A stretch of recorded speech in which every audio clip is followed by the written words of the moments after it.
शिरूरमध्ये अघोषित भारनियमन आहे। वीज पुरवठ्यामध्ये अनियमितता आहे, त्यामुळे शेतकरी, नागरिक आणि विद्यार्थ्यांचे हाल होत आहेत।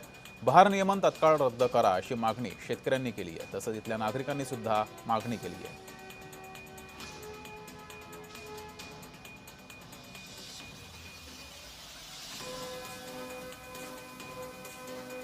रात्रीचा बिबट्याचा वावर या परिसरामध्ये जास्त असतो।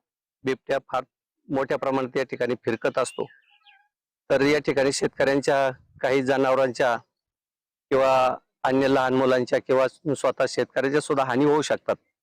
म्हणून शासनाने या ठिकाणी भारनियमन ठेवू नये अशी या ठिकाणी मी शासनाला विनंती करतो आणि याचा विचार करून शासनाने या भारनियमन रद्द करावा अशी आपल्याला विनंती करतो।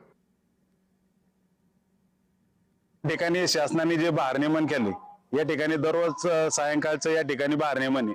कधी कधी दिवसा बी लाईट नसती, 1 तास गेली लाईट किंवा 2 तास 3 तास दिवसाची सुद्धा लाईट जाती। तर या ठिकाणी या लाईटीमुळं एकतर या पिंपरी तुम्हाला बिबट्याचा वावर जास्त आहे। मग या बिबट्याने मग आता तुम्ही लहान मुलं शाळेत येतात, संध्याकाळच्या पारी लहान मुलांना अभ्यास करावा लागतोय शाळेला, शाळेचा अभ्यास होतोय। मग हे सर्व तुम्ही लाईट दिली पाहिजे।